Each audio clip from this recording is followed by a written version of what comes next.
This isn't going to be a light one. I want to say that up front. I found this on a Korean forum where people post things they can't say out loud to anyone they actually know. Whoever wrote this, I hope they got out okay. I'm going to read it to you exactly the way they wrote it. No commentary. Just listen. The last ordinary Sunday of my life smelled like burnt garlic. I remember that because I laughed about it at the time. My husband could not toast garlic without burning it. 8 years of marriage, and one of us had to be the one who cooked. He kept trying anyway. Dohyun stood at the stove in his old gray t-shirt, the one with the fraying collar, and he was concentrating on the pan the way other men concentrated on their careers. Fully, both hands, the tip of his tongue at the corner of his mouth. I made coffee. I sat cross-legged on the small ondel floor of our living room, one leg going pleasantly warm through the wood, the other still cool, and I watched him fail at breakfast for the 400th time. It was one of the small ways I loved him. He set 2 plates down on the low table. Rice, kimchi, toasted seaweed, 1 egg he had not overcooked and 1 he had. He put the good egg on my plate without saying anything and took the ruined one for himself. This was the smallest infrastructure of a marriage. Before he sat down, he took his teacup. Always tea for him in the morning, never coffee. And he did the thing he always did. He pulled his left sleeve down with the index finger of his right hand. Then he brought the cup to his lower lip, not the upper. It was the specific geometry of the way my husband drank hot things. I did not think about this at the time. Of course I did not. Habits are invisible to the person who lives with them. They only become visible after. We talked about nothing that morning. My publishing house had a new manuscript I was editing, a memoir by an old fisherman from Tongyeong who wrote the way old fishermen write, which is to say slowly and with too many commas. Dohyun made a joke about the commas. I do not remember the joke. I remember laughing. He was leaving Monday morning for Ulsan, a 3-day trip. His father's company had a subcontractor there, some port logistics thing I never fully understood, and I never tried to, because Dohyun did not like talking about the family business, and I had learned to respect the ways in which he did not like it. "Are you sure you have to go?" I asked. Not because I minded him going. I minded him going to there. Ulsan meant meetings with his father's men. Ulsan meant he came back tired in a way sleeping did not fix. "It is Wednesday afternoon by dinner," he said. He said this evenly, without looking up from his tea. And then he set the cup down with that same specific precision, that half-second too careful placement, as if the cup were a thing he did not entirely trust. I noticed the placement. I did not think about it. I noticed a lot of things about my husband, that Sunday morning, that I did not think about until I had 8 months to think about nothing else. That afternoon we walked to Uido. The cherry trees were 3 weeks past bloom, the petals gone, the branches just leaves now. The awkward middle of a Korean spring, when the beauty has left and the summer has not arrived. We held hands anyway. He stopped at a bench near the water, and he said, apropos of nothing, that he thought when we got old we should live somewhere small. Not Seoul. Somewhere with a market where the same woman sold you fish every day.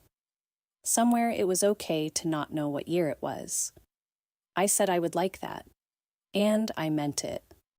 And I filed the whole conversation under the ordinary sweetness of a husband thinking out loud. I did not know I was being told something.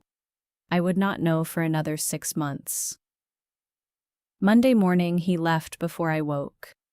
He did that when he had an early train. A kiss to my temple, the softest possible closing of the front door. When I got up, the coffee was already made, and there was a note in his handwriting on the counter.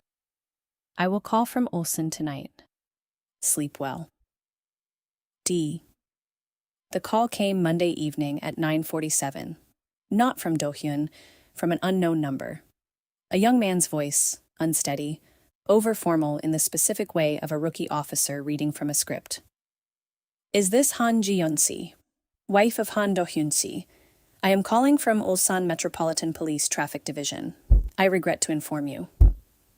The kitchen sounds got very loud and then very quiet. The refrigerator hum, the clock over the stove, the kettle I had just filled, I had been about to make tea, settling on the heat. I heard each of these sounds separately, as if they had been introduced to me for the first time. He said his name and his rank. He said the road number. He said something about weather conditions. He said the words the driver was pronounced deceased at the scene, the way you say a line you have rehearsed to keep it from turning into anything else.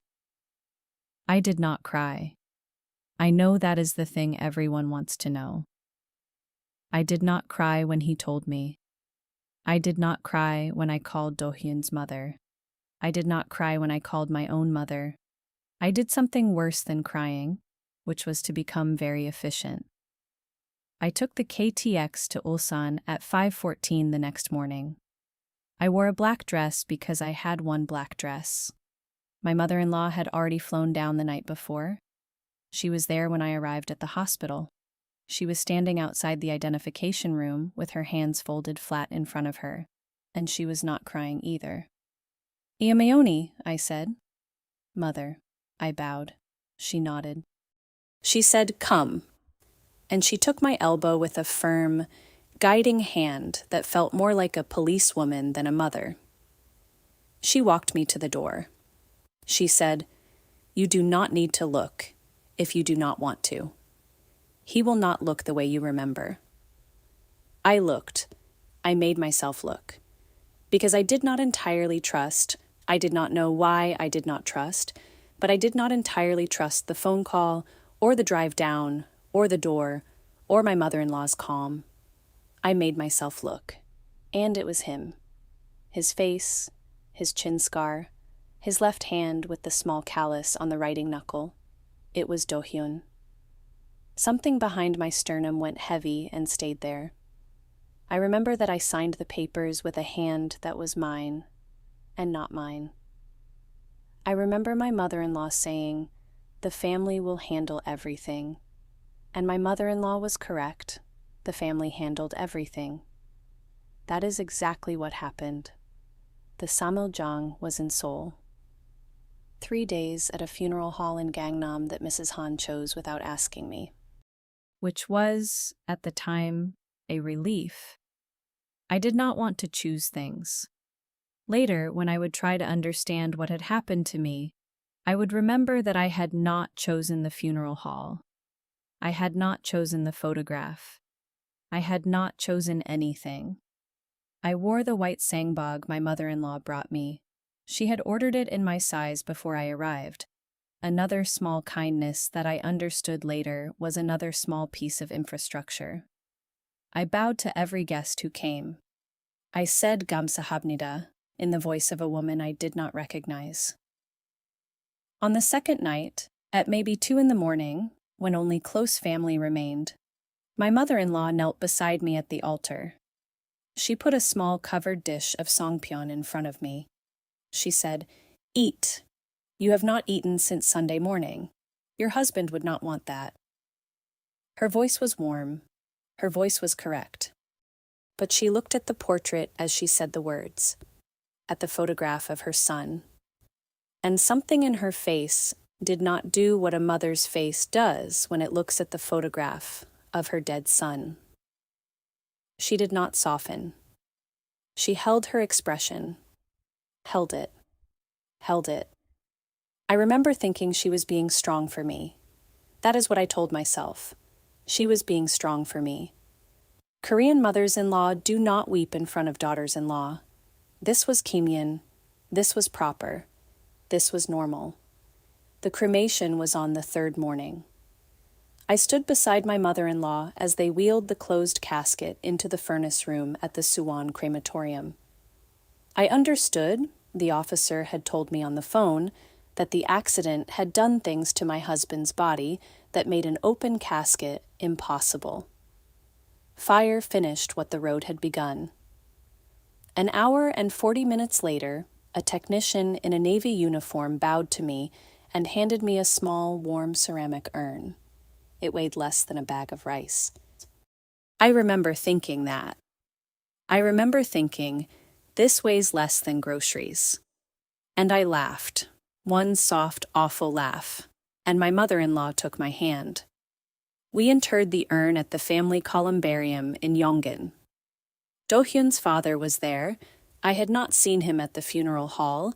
He had arrived only for the burial, which was a family choice I did not question. He wore a dark suit. He did not speak to me. He did not speak to his wife. He looked at the small niche in the wall where his son now lived. And then he left. I went home that evening. My mother-in-law came with me. She stayed for a week. She cooked. She cleaned things that were not dirty. She sat on the couch across from me in the evenings, and she did the crossword in the newspaper, and she did not require me to speak. It was, in retrospect, the most peaceful week of my grief. This is also relevant. I asked her, on maybe the 5th night, if she wanted to talk about Dohyun. She looked up from the crossword. She said, "Not yet." Later, there will be time. She said it kindly. She said it in the voice a mother uses to a child who has asked a question too big for the hour. Then she went back to the crossword. And I noticed, I did not think about noticing, I only noticed that she solved the whole page, in pen, without erasing. That is not the crossword habit of a woman whose son has just died. That is the crossword habit of a woman whose mind is completely operational. She went home the following Sunday. She hugged me. Her hug was formal and correct, the way her hugs had been for 8 years. She said, "You call me if you cannot sleep. Any hour, I mean it." I said I would. I did not. The 49J ritual was 6 weeks later, on a Saturday in early June, at a small temple in Nowon that Mrs. Han's family had been using for 2 generations. It rained that morning. I remember that because I did not bring an umbrella, and Mrs. Han shared hers. That too was correct. Inside, the monk read the sutras. My mother-in-law and I knelt on the flat cushions, and we bowed at the correct intervals. There was incense. There were 3 bowls of white rice on the low altar. There was a small paper marker with my husband's name written in careful ink. There was, somewhere in the reading, the moment where you are said to release the person. I did not feel released. Afterward, we ate a small vegetarian meal in a side room. Just the 2 of us. Boiled greens, tofu, rice, doenjang soup.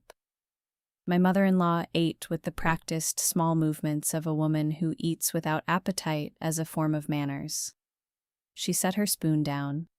She said softly, "You know he loved you very much, Jiyeon." She used my given name with the affectionate suffix. She had never used it that way in 8 years. I did not know what to do with the syllable. I said, "Thank you, Ayomeoni." I said it because it was the thing to say. Also because I did not trust my voice for a longer sentence. She looked out the small paper screen window at the temple courtyard, at the rain, and she said, in the tone of someone thinking aloud, as if I were not entirely there, "Dohyun always wanted to live by the sea, you remember?" The words landed correctly, and then something under them shifted a ½ inch and did not land correctly at all. I set my spoon down. I looked at her. I did not answer immediately. I did not know how to answer. Because Dohyun had never once in 8 years told me he wanted to live by the sea. Except he had. He had said it 2 Sundays before the accident, on the bench at Uido, somewhere with a market where the same woman sold you fish every day. Somewhere it was okay to not know what year it was. I remembered the sentence exactly. I remembered where our hands had been. "You remember?" she said again, and now she turned back to me, and her face was pleasant and curious, an old woman politely checking a shared memory. "He always said he wanted a house near the water, since he was a boy. He must have said that to you, no?" I said slowly. "He mentioned it. Once. Very recently." She smiled. She said, "Ah, then it is good he told you before." And she picked up her spoon again. She resumed eating. Small, precise, unhurried movements, as if nothing had been said that required a follow-up sentence. I did not press. I did not know how to press. I told myself, in the ride back to the apartment that afternoon, that widows and grieving mothers say strange things at 49J ceremonies. This was well documented. This was normal.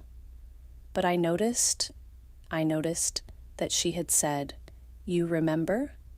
as if she had known the answer already, as if she had known he told me, recently. The next months I do not remember cleanly. I remember them as a shape. I went back to work part-time in the 7th week. The publishing house was gentle. My editor-in-chief was gentle. Everyone was gentle. I edited the old fisherman's memoir with too many commas. I let a few commas stand that Dohyun would have joked about. I ate. I slept, not well. I did not sell the apartment because Mrs. Han said not to, not yet, that big decisions in the first year of widowhood were a mistake. She said this with authority, as if she had numbers. I did not ask where the numbers came from. Yuri called every week. Yuri is my oldest friend from university, journalist at an independent weekly, dressed always like she is about to attend a funeral for a suit. In the 7th month of my widowhood, she called and she said, "We are going to Busan for a weekend. Do not argue with me. I have already booked the room." I argued. I said I was fine. I said I did not need to go anywhere. Yuri, in the tone of a woman who is a journalist, said, "You have been fine for 7 months. That is exactly the problem." And then she waited. And I said, in the small voice I had begun using without noticing, "Okay." We took the KTX down on a Friday morning. Yuri sat opposite me with her feet propped on the seat beside mine, and she talked about a story she was working on, some construction scandal in Incheon. And she did not once look at me the way people had been looking at me for 7 months. She looked at me the way she had looked at me at 22. We stayed near Haeundae in a small hotel a block back from the water. Yuri made me eat milmyeon and dwaejigeogbab and a fresh fig from a market stall, run by a woman who could have been my grandmother. She made me walk on the beach at night. She made me laugh 3 times. Each of those things was, in that 7th month, a small resurrection. Saturday morning, we went to Jiyeon. Yuri wanted to visit a small independent bookstore in the alley behind the old cinema. We had coffee at a café she liked, one of those cafés in a converted 1960s Korean house, exposed wooden beams, tiled floor, a hanok garden through a sliding glass door in the back. It was not busy. It was maybe 11 a.m. There were 4 other tables. I was mid-sentence. Yuri had been describing an interview she had done with a whistleblower, and I had been asking a question about her methodology. And I glanced up and past her, over her left shoulder, at the profile of a man at the second table from the back. He was reading. He had a small paperback open in his right hand. He held it low, near the table, the way Dohyun always held books because he refused to admit he needed reading glasses. His shoulders were the same. His posture at a table, chin slightly forward, one elbow resting light, was the same. His hair was shorter than Dohyun's had been, but hair grows and hair is cut. Yuri was still talking. I said Yuri, but so softly she did not hear me. I said Yuri again, She stopped mid-sentence. She said, "What?" I said, "The man behind you, at the back. Do not turn around all at once." Yuri, who is a journalist, did not turn around. Yuri took a small compact mirror out of her jacket pocket, opened it, and pretended to check her lipstick. She angled the mirror. She was silent for maybe 4 seconds. She closed the compact. She said in the small level voice she uses for things she does not want to alarm the room about, "Okay, talk to me." I said, "It is Dohyun." Yuri said, "Okay." She did not say no. She did not say impossible. She said okay in the way she had said okay for 12 years of friendship, meaning I have heard you. We are now solving the problem. Keep talking. This was one of the reasons I had chosen Yuri and not Mrs. Han. The man closed the paperback. He set it on the table. He reached for his teacup, small, blue and white, from the café's stock. And before he lifted it, he pulled his left sleeve down with the index finger of his right hand. The specific left sleeve tug with the specific right index finger. Then he lifted the cup. He brought it to his lower lip. Not the upper, the lower. I stood up. I heard my own chair scrape against the tile. I heard Yuri say my name, Jiyeon. Just my name, no suffix, the way she said it when she was about to argue with me. I did not stop. I walked between the tables toward the back of the cafe and I said out loud, Dohyun. He turned around. He turned around at the syllable of his name. Not at the sound of a woman's voice generally, at the syllable. And for a single half-second, before his face rearranged itself into the polite confusion of a stranger, his eyes went to me and I saw him. I saw him. I saw the man I had lived with for 8 years. And then his face was not his face. And then his features were not his features. And then he was, unmistakably, someone else. Different chin, different mouth, different eye placement by maybe 2 millimeters, different everything, in the way faces are different. He half rose. He gave a small formal bow of apology from his chair. He said, in the voice of a stranger who has been mistaken for someone else many times, "죄송합니다. 사람 잘못 봤나 봐요." Sorry. I think you have mistaken me for someone. A common Korean phrase. Anyone might say it. But the pitch. The falling intonation on the last syllable. "봐요." Dropping into the throat exactly the way Dohyun dropped it. My husband had a voice with a specific dissent at the end of apologies. This stranger had that dissent. I stood in front of his table for maybe 3 seconds longer than a polite person would. I said, "Sorry, I am sorry, my mistake." I bowed. He bowed back. I walked back to my table. My legs, when I sat down, were doing something my legs had never done before. They were vibrating. Yuri leaned across the table. She said low, "Talk to me." I said, "That is not Dohyun." Yuri said, "Okay." I said, "But." Yuri said, "Yes." We finished our coffee. We paid. We walked out into the Jumpo alley.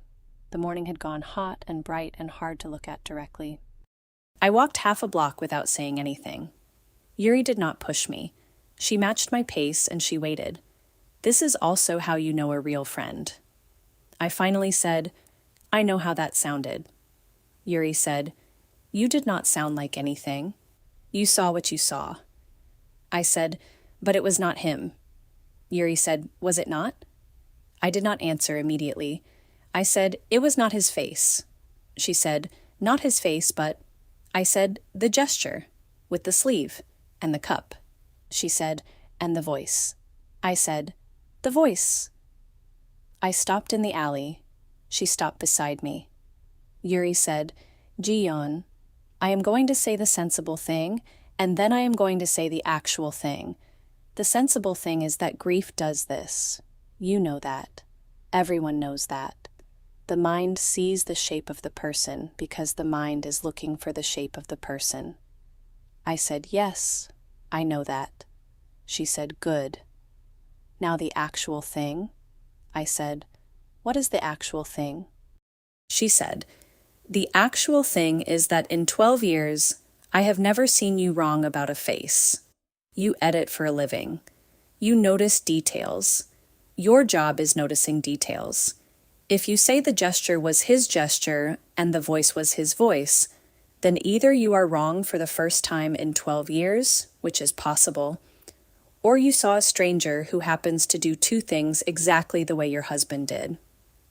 Or, she said, or, she let the third possibility hang in the alley between us for the length of 2 breaths. She did not say it out loud. She did not have to. I said, Yuri. She said, I did not say anything. I said, you did not have to say anything. I felt, for the first time in 7 months, something that was not grief. It was smaller than grief. It was colder. It was the beginning of a question. We did not go back into the café. We should have. In retrospect, we absolutely should have. We should have followed the man, taken a photograph, asked the barista his name. But I was not ready for that yet. I was not 7 months and 1 hour ready for that. I was still the widow who bowed to strangers. Yuri, however, was ready. She stopped in the mouth of the alley. She said 1 minute, and she went back. She was gone for maybe 6 minutes. She came out of the cafe with her phone in her hand and her face gone very carefully neutral. I said, what? She said, I bought 2 coffees. I paid with the card that has my name. When I paid, I asked the barista if the man at the back had come in a lot, because I thought I recognized him from somewhere. I said, and? She said, the barista said, quote, he comes in every Saturday, but he only started coming in a few months ago. He is polite. He always sits at the same table. End quote. I did not say anything. Yuri said, started coming in a few months ago. I said, yes. Yuri said, approximately how many months ago did your husband die? I said, 7. Yuri said, yes. We took the KTX back to Seoul that evening. Yuri had booked the return for Sunday, but she moved the tickets. On the train, she did what Yuri does when she is thinking, which is to say nothing at all for very long stretches while she stares at her phone screen. An hour into the ride, she looked up and she said, I need to ask you some questions, and I need you to answer them without deciding first what you think the answer should be.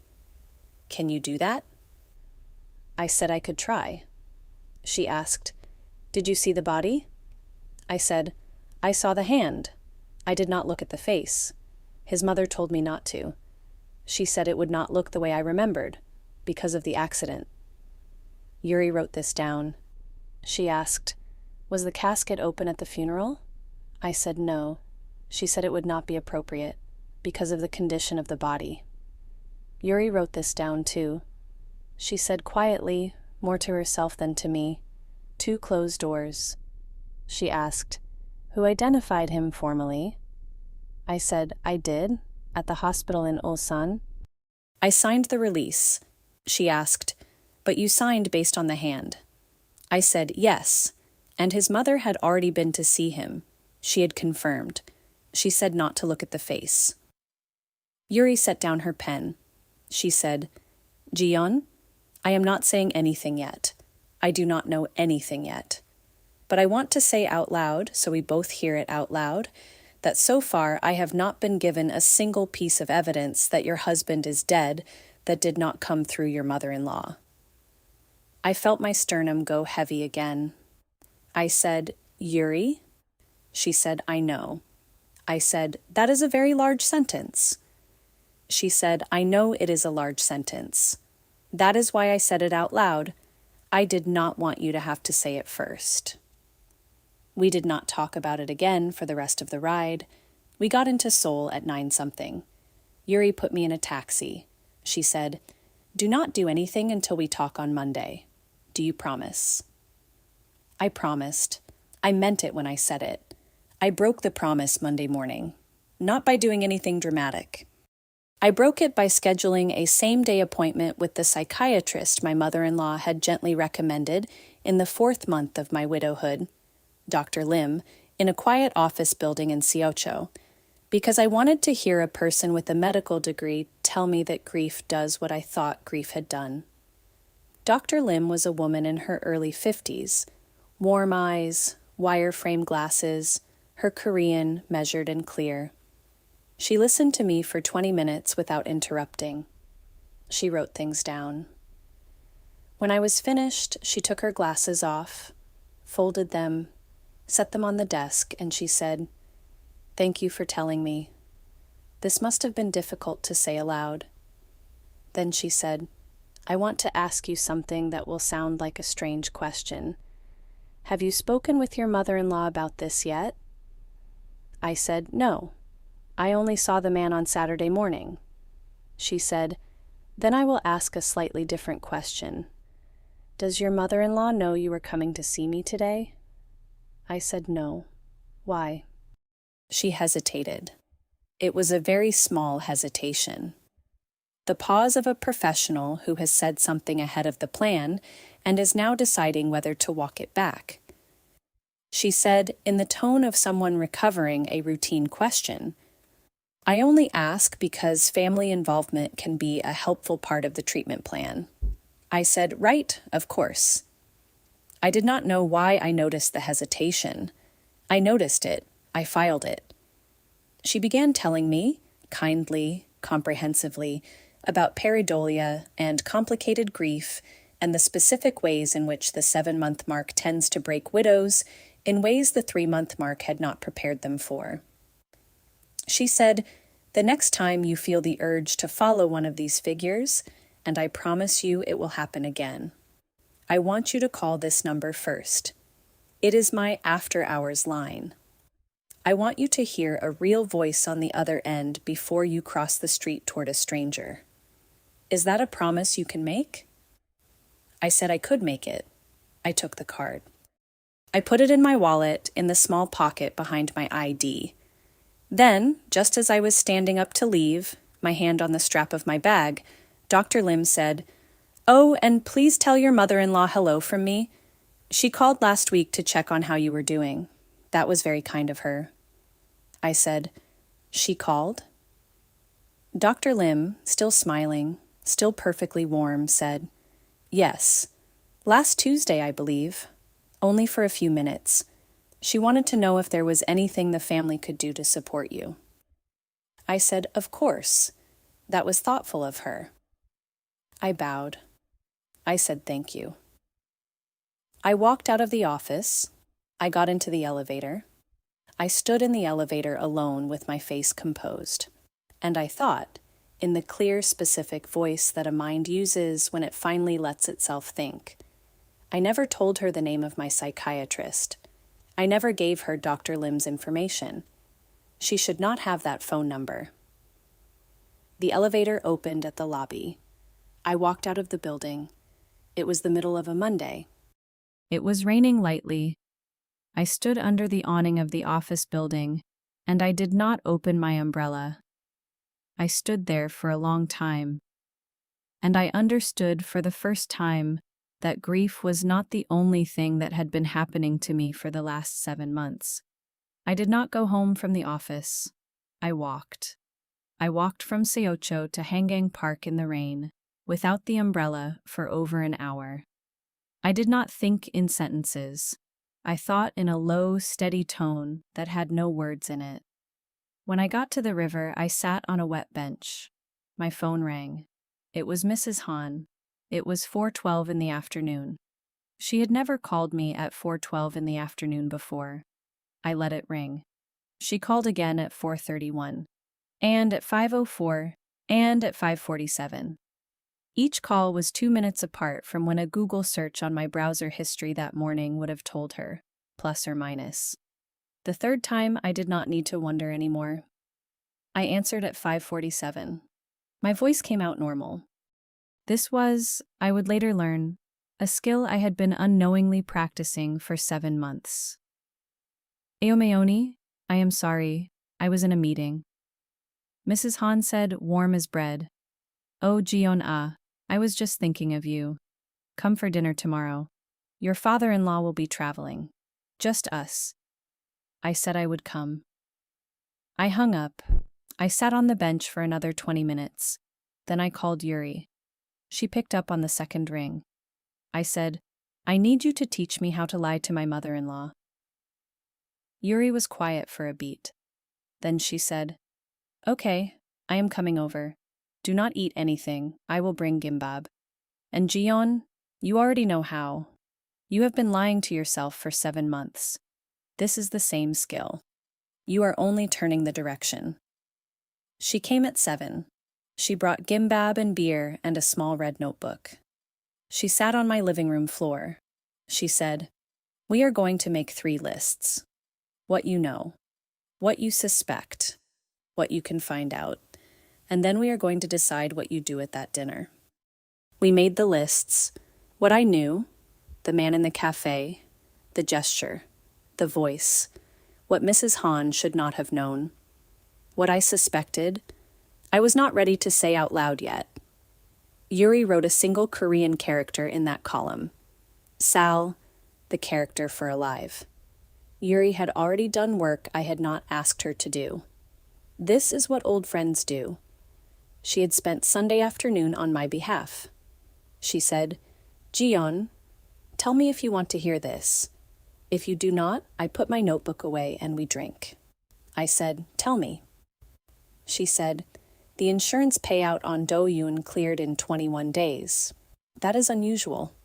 Standard for a traffic fatality with foreign vehicle involvement is closer to 90. The father-in-law's company has a relationship with the insurer. That is not proof of anything. It is a fact.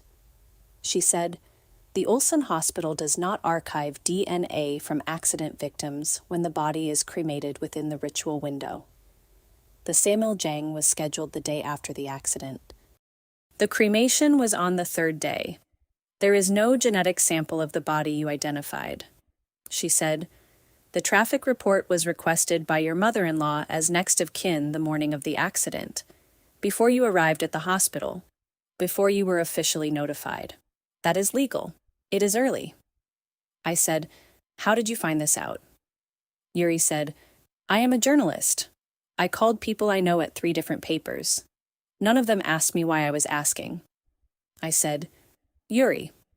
She said, I know, it is a lot. I said, It is not that it is a lot. She said, I know what it is. I said, It is that I am not sure I want to know. She said, Also, I know that. She said, You do not have to decide tonight what you want to do. You only have to decide tomorrow what you say at that dinner. And what you do not say. We can plan the second thing. We planned. She left at midnight. When she was at the door, she said, Jiyeon, whatever you find, whatever this is, you are not going crazy. That is the only sentence I need you to hear tonight. I nodded. I closed the door. I stood in the hallway for a long time.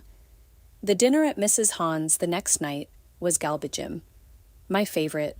She had remembered. She had also made jabke. Also my favorite. Also remembered. This was the woman's love language, which was correct meals in correct order. She said, over the rice, softly, Jiyeon, I want to say something and I do not want you to take it the wrong way. I set my chopsticks down. I said, Aomeoni, please? She said, I have been worried about you. She said, You have shown signs since spring of not being well. I did not want to say this in the first months because I thought it was only grief. But now I wonder, do you remember before Dohyun's accident that you were not sleeping? He mentioned it to me on the phone. He was worried. I did not remember that I was not sleeping before Dohyun died. I remembered that I was sleeping normally. This was one of the ordinary details of my life that a person remembers about their own body. I looked at her carefully. I said, I do not remember that, Aomeoni. She smiled. She reached across the table. She patted the top of my hand. She said, well, that is what happens, isn't it? When we are not well, we do not remember not being well. It is the nature of it. She said, I would like you to consider staying with me for a little while. This apartment is too big for one person, and I have the extra room. It is what Dohyun would want. I said, that is kind. I will think about it. I did not say no. Yuri had told me, do not say no, do not say yes. Thank her. Return the ball. I returned the ball. Mrs. Han said, good. And she picked up her chopsticks again, and she ate a small piece of galbi with the practiced precision of a woman who had just moved a pawn. I left her house at 9:47. I bowed at the door. I said thank you for dinner. She held my shoulders. She looked into my face for a beat too long. She said, you will let me know about the room? I said I would. The next morning, I went to the Ulsan police station on the KTX. I did not tell anyone. I asked at the counter for a copy of the accident report on my husband.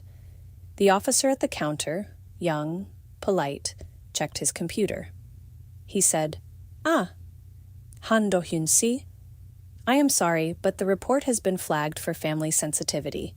Requests must go through the registered next of kin. I said, I am the wife. He nodded, sympathetic. He said, yes, but the registered next of kin on this file is Mrs. Han Jin-suk, your mother-in-law. Any release must be authorized by her. I said, I did not know she was registered. He said, it is normal. Elders in the family are often listed first. I bowed. I said thank you. I walked out of the station. On the KTX back to Seoul, I looked out the window at the countryside for 400 kilometers, and I did not read. I did not scroll. I thought about the word normal. I thought, normal is that a mother-in-law is registered before a wife. Normal is that a payout clears in 21 days.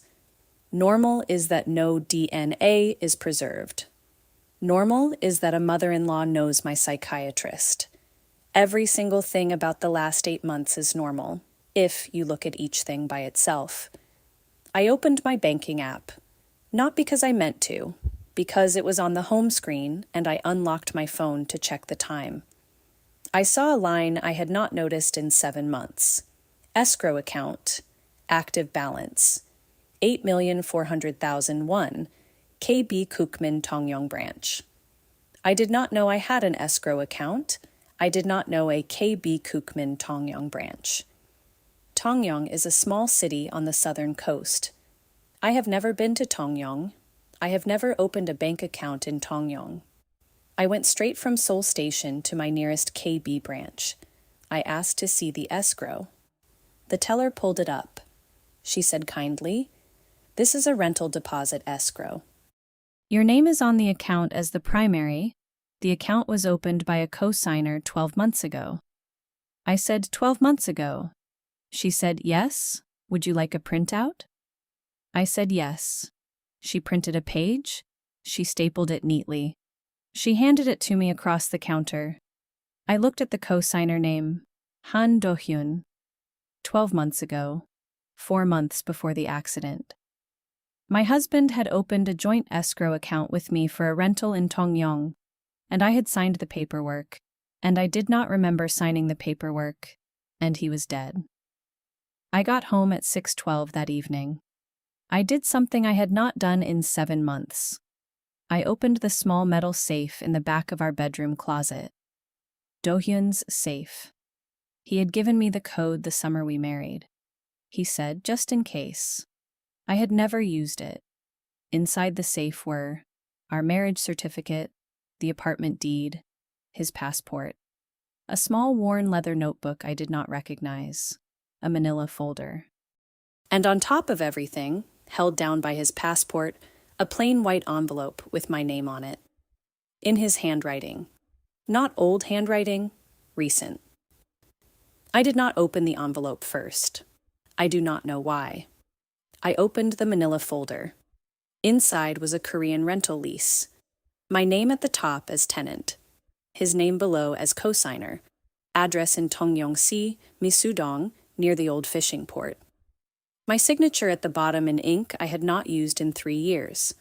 A specific blue felt tip I remembered because Dohyun used to complain that I stole them. I stared at my own signature. I did not remember signing it, but it was, unmistakably, my signature.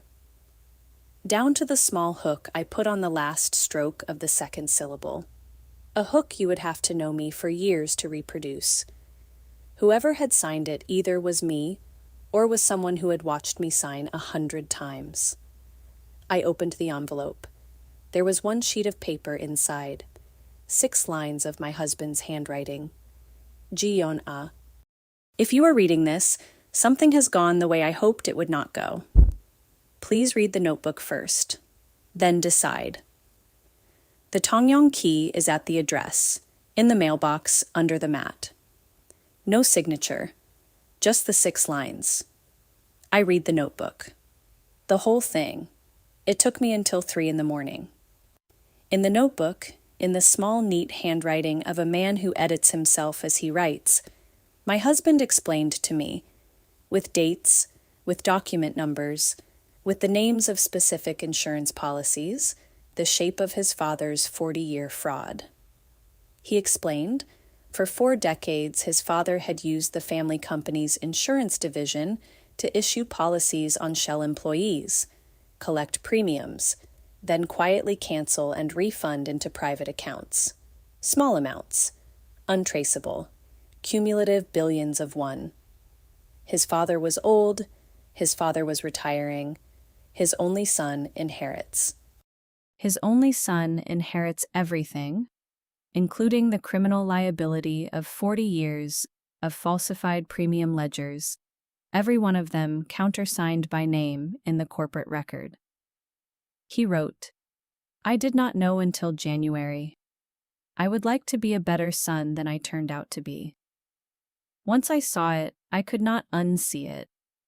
The lawyers I spoke to told me that as of the succession signing, which was scheduled for June, I would be legally responsible for every ledger my father ever falsified. Not morally, legally. He wrote, I could have refused. I thought about it.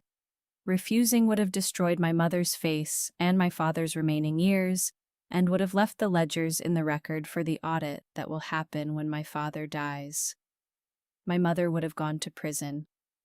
She helped my father for 40 years. She did not know at the beginning. She knew by the end. She is guilty of something, not of everything. He wrote, if I die, the succession passes to a trust structured before the fraud began, a trust my grandfather set up in 1962, before my father joined the company. That trust does not inherit criminal history. It inherits assets. It transfers to you. This is why I chose the option I chose. I hope you understand.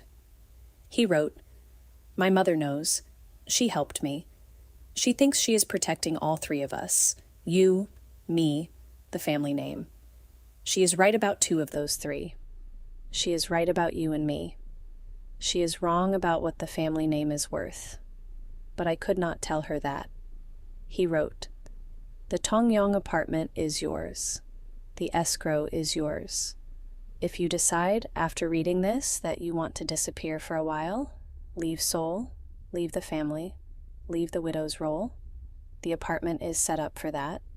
If you decide instead to stay in Seoul and be a widow, that is also a life you can choose. I will not know. I cannot know. Please forgive me for choosing without asking you. The last line of the notebook, if you ever want to see me, come to the address.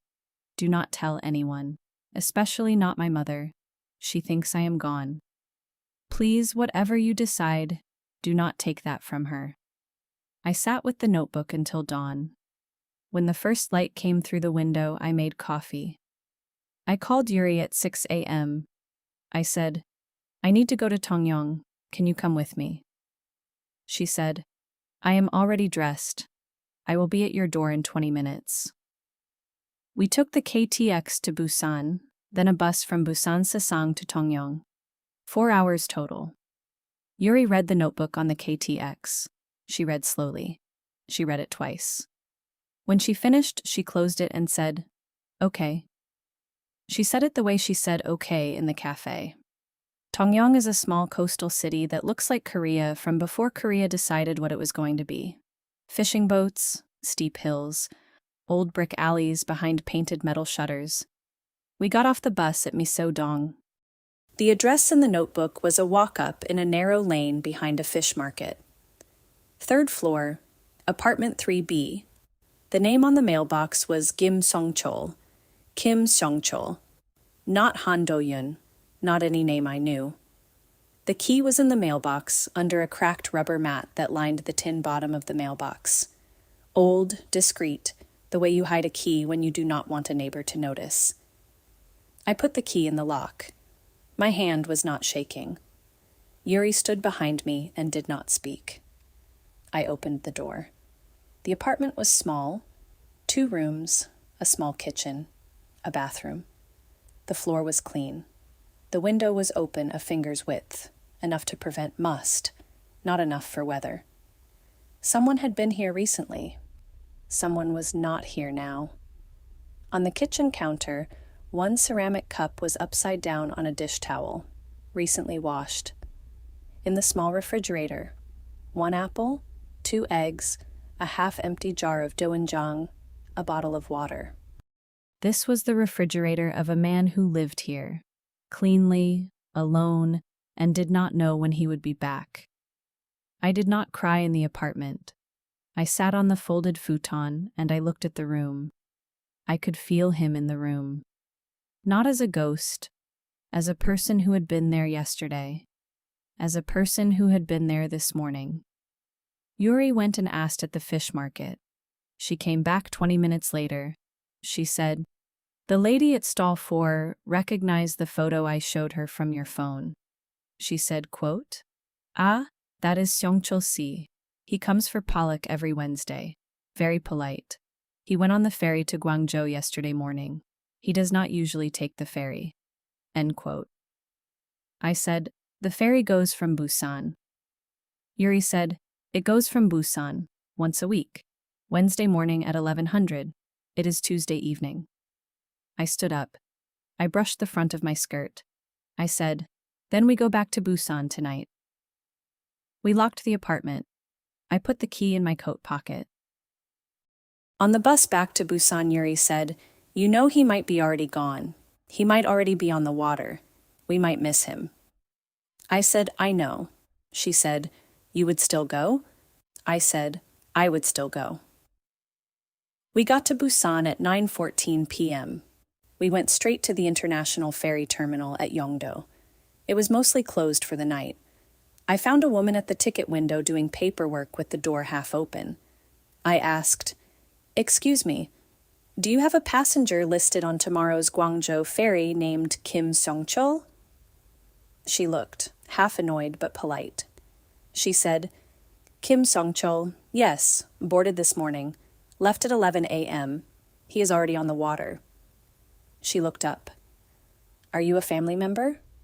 I said, no, I just needed to know. I bowed. I stepped back from the window. Yuri was behind me. She put her hand at the small of my back. She said, Jiyeon? I said, I know. He is gone. She said, yes. I said, that is the right ending. She said, is it? I said, yes, it is the right ending. That is what he wanted. We walked out of the terminal onto the dock. The harbor was quiet. Water slapping wood. Container ships lit softly out beyond the breakwater. And then, on the small dock across from where the passenger ferries load, the small dock where the crew comes and goes, a single man was sitting on a bollard with a canvas duffel bag between his feet. He had missed the ferry, too. He had missed his own ferry. The one the clerk said he was already on. Because he had not gotten on it. He had let it leave. He was waiting for the next one. I do not know how I knew it was him. From that distance, across that dark water, in that light, I do not know how I knew. But I knew. Yuri saw my face. She said, "Jiyeon." I said, "Yes." She said, "Go. I will wait here." I walked around the small inlet of water to the crew dock. It took me maybe 4 minutes. He watched me walk the whole way. He did not stand up. He did not move. He waited on the bollard with the duffel bag between his feet, the way a person waits when they have been waiting for a very long time. When I got to the bollard, he looked up. Under the dock lamp, his face was clearly his face. Not the stranger's face from the café. His face, Dohyun's face. Older by 7 months in the way that 7 months of a certain kind of decision ages a person. He said, "You came." I said, "I came." He said, "I was afraid you would not read it." I said, "I read it." He said, "And?" I said, "I have some questions." He said, "Ask them." I said, "How long had you been planning it?" He said, "Since February, 4 months." I said, "How much does your mother know?" He said, "All of it. She wrote the medical certificate. She has friends in the Ulsan coroner's office. She arranged the closed casket." I said, "The body?" He said, "A man from Andong. He had died 2 days before the accident. His family agreed. His family got the payout from a policy my mother arranged. Everyone in this except you and my father was consenting." I said, "Your father does not know." He said, "My father is old. My father believes his son is dead." My father grieved for 2 hours and then went back to work. That is my father. My mother chose to spare him nothing but the arithmetic. She chose it. She said it was the last kindness he had earned. I said, "Why did you not tell me?" He was silent for a long beat. He said, "I knew you. I know you. If I told you, you would have tried to protect the family. You would have gone to my mother. You would have said, 'Let us do this properly, together. We will pay the fines. We will hire lawyers. We can survive it.' And you would have been right about everything except one thing." I said, "What thing?" He said, "That your signature is on 4 of the ledgers. My father asked me to have you sign some corporate paperwork 3 years ago. I did not read what I was giving you. He counted on that. He counted on you being loyal to the family." He was correct. I said 4 ledgers. He said 4. "If we go to the police tomorrow, you go to prison for approximately 8 to 12 years. My mother for the rest of hers. Me for 18 to 25. My father, 7, but he will die in the first 2. This is what the lawyers told me in April. I have run the arithmetic every day since." I said, "So you decided for me. You decided I would rather be a widow than a defendant." He said, "Yes." I said, "Without asking me?" He said, "Yes." He looked at his hands. He said, "I am sorry. I did not know another door." I stood in front of him for a long time, and I did not speak. Water slapped the wood beneath the dock. A crane groaned somewhere far off in the harbor. A gull cried once. In the middle of that long silence, the thing I discovered, the thing I did not expect to discover about myself, was that I was not angry. I was tired. I was sad. I was, in some deep place beneath both of those, relieved. Because if he had told me in February, if he had told me in March, he was right. I would have tried to save the family. And I would have lost. And I would be signing a plea deal in a small prosecutor's office in Seoul right now, instead of standing on a dock in Busan. I said, "Where will you go?" He said, "For now, Guangzhou, then Kuala Lumpur, then somewhere I do not tell anyone. Even my mother will not know past Guangzhou. That is the arrangement." I said, "Will you write?" He said, "No. That is also the arrangement." I said, "So this is it." He said, "This is it, if you agree." I said, And if I do not agree? He said, then you tell my mother tomorrow that I am alive. My mother will bring me home. We will call the lawyers on Thursday. And by Christmas we will all be under sentence.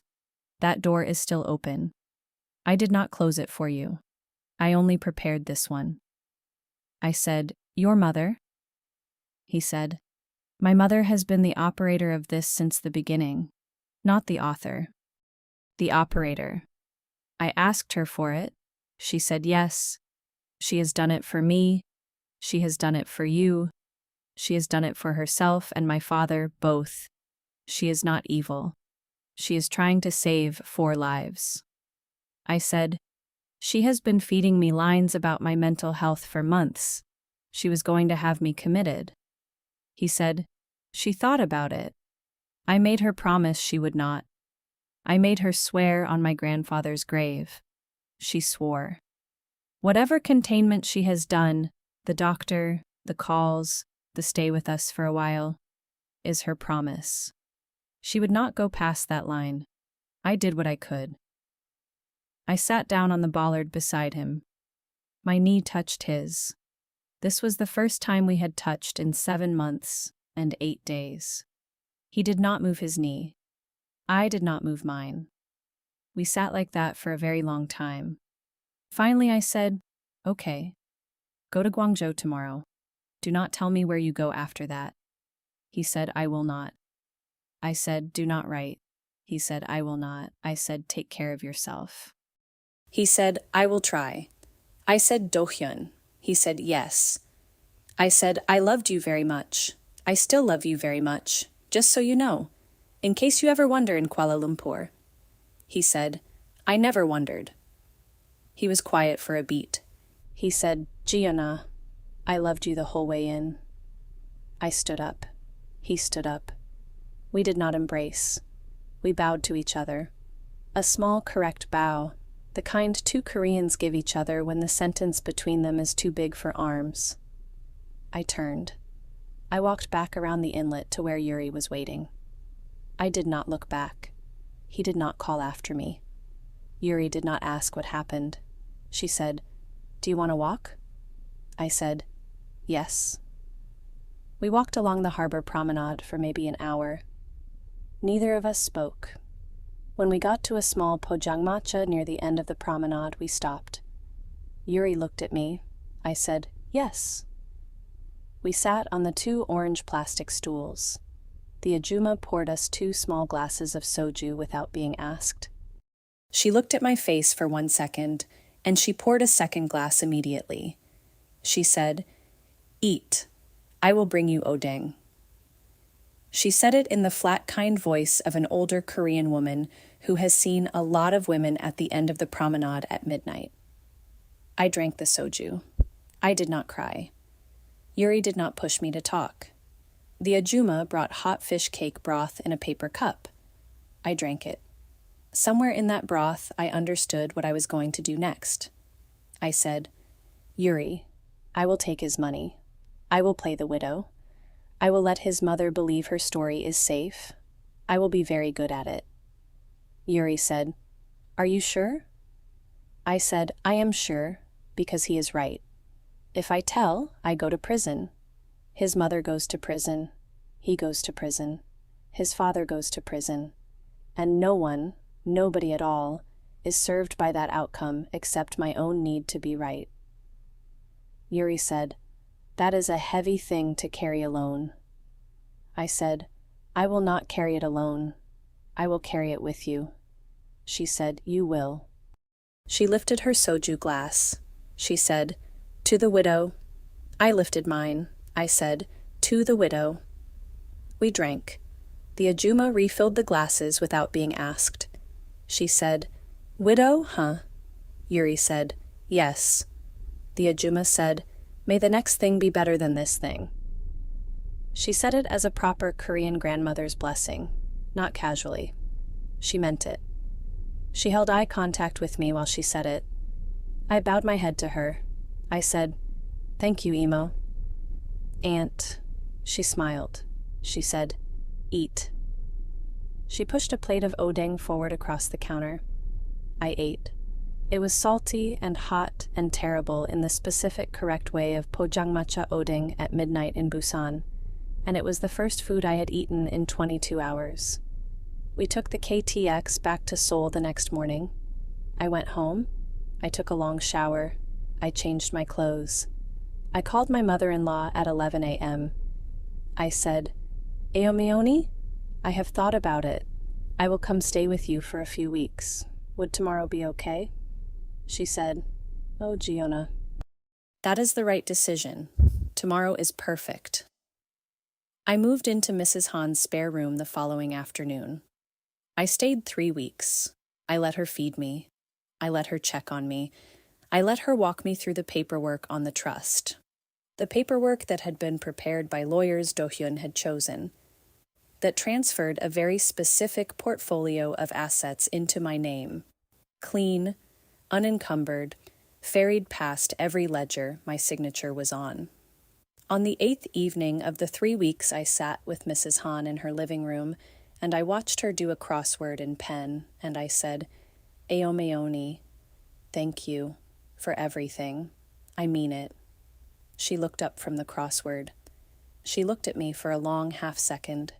She said, "Jiyeon, you are a good daughter."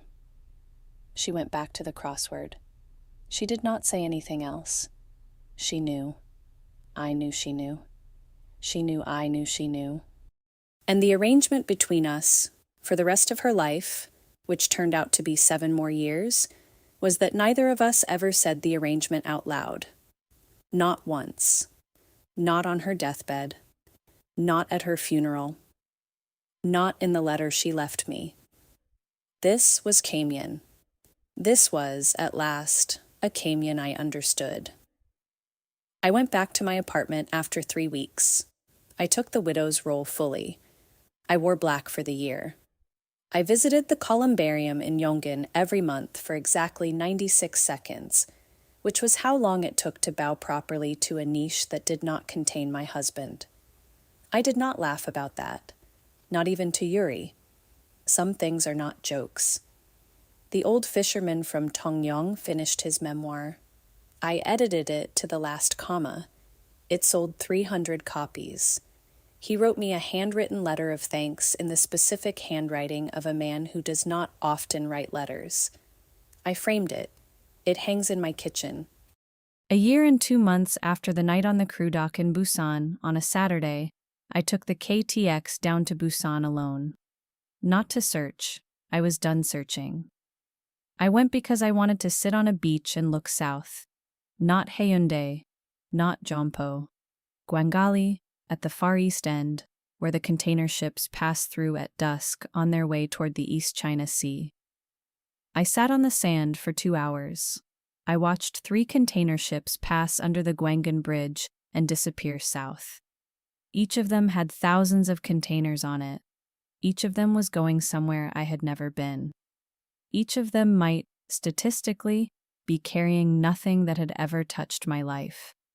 Statistically, that is how large the world is. I lifted my hand from my lap. I waved at the 3rd ship. A small closed wave, 1 turn of a wrist, so small that anyone watching me would have thought I was brushing something from my sleeve.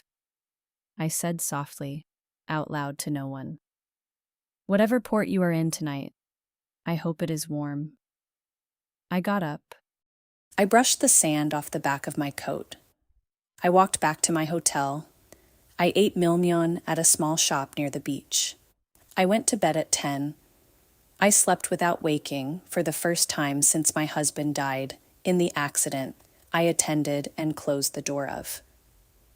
Sometimes the truth is not what happens. Sometimes the truth is what you agree, together, to have happened. People ask me sometimes, at editorial dinners, about my husband. I say he died in an accident on the coast. I say he loved the sea. I say I still miss him. Every single one of these sentences is true. That is the sentence I would like to leave you with. Every one of them is true. If this one stayed with you, you'll know what to do. See you soon.